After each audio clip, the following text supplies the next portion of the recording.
What's up guys, it's me Jeremy.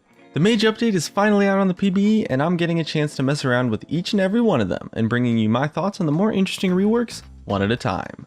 Today we're looking at Vladimir. Who's an interesting case and he gets a little bit of an extra look over him since the spell vamp stat is also being removed, meaning that a core item from Vladimir is going away on the patch, and as a result he's received significant changes to his Q, E, and ultimate, while his passive and W remained pretty much unchanged. It's an interesting rework that's taken a pretty cool direction, but I'm more interested in wondering, how good is the new Vladimir? Let's get started.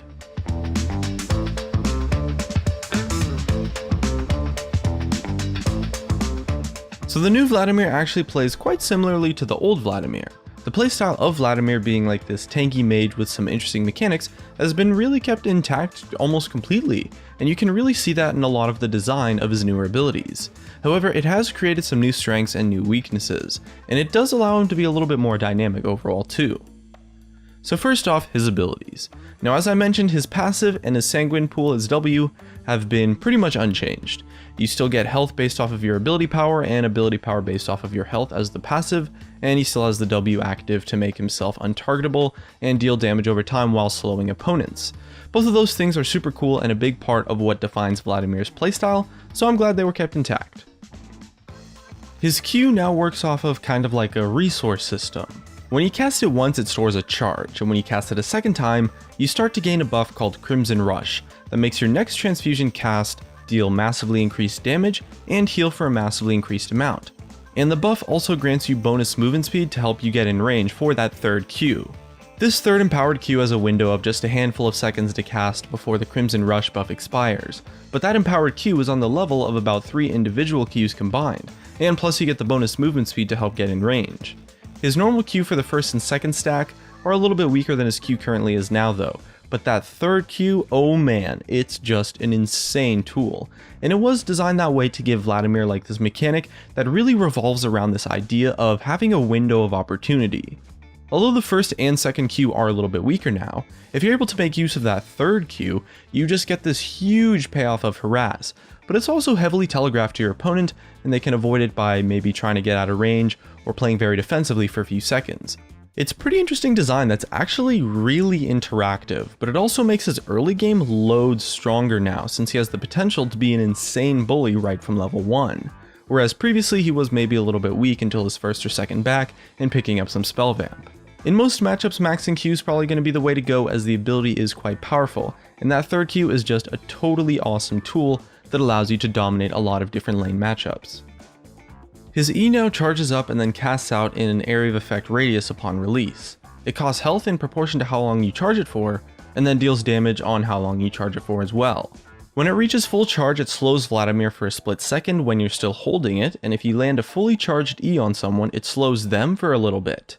Assuming you have equal points into the abilities, a fully charged E does about as much damage as the third Q proc on a target actually. I guess it's a little bit more like 80% of the damage that a third Q proc would deal, but on a shorter cooldown since you don't have to cast the Q twice before and then wait to finally get that third proc, so it definitely does a lot of damage. And what's cool is that you can cast your W while charging your E as long as you start charging it first. And you can also cast summoners like Flash while charging as well, and it's not going to interrupt it. The only thing that will interrupt the charging of your E is if your opponent uses hard crowd control on you, or if you just manually cancel it. And the damage is just really high. It's high enough to where maxing E first will definitely be viable in certain types of matchups, and I found it to be a solid option if you're maybe in an easy lane, or maybe in a lane where you already have a solid lead. The caveat though is that although his E releases in kind of like a Nova outwards from him, it can actually be blocked now by units, kind of like an Ashe volley might. Say for example there's one minion next to you and then there's another minion behind it, the E will only hit the minion in front of you, it's not going to hit the one behind it, and that can be a little bit tricky to deal with sometimes. It certainly makes his wave clear a lot worse, but it also makes the ability a lot more fair to the opponents, and as a result it's allowed to deal more damage because of that, and the delay on it too. But his wave clear has gotten a little bit worse overall. Even though his E still does more damage on demand, it's difficult to position it to land it on the full creep wave most of the time. His wave clear is still pretty solid though for sure, don't get me wrong, and it's certainly more than enough. His ultimate is pretty much the same effect, the only difference is that it now heals Vladimir for 50% of the damage dealt from the ultimate overall. So if you hit maybe like 4 or 5 targets with it in a team fight, you're probably healing for like 800, maybe 1000 health, maybe even more. It's a really awesome addition that makes landing Vladimir's ultimate on multiple targets a lot more rewarding and satisfying, which is a really nice addition considering his ultimate would often feel a little bit underwhelming before. It also makes it a lot better in 1v1 scenarios in long drawn out fights because of the heal, and it's another strength that is super powerful versus bruisers and tanks in lane. Overall, Vladimir has had his wave clear go down by a little bit, and his laning phase sustain has gone down a tiny bit as well, not that much though. The exchange is that his teamfight utility is a lot higher, and most importantly his early game power has skyrocketed. The power of that third Q harass is just insane. At level 1 it's hitting people for like 150 damage, maybe even more, and it keeps the same level of power for the entire laning phase.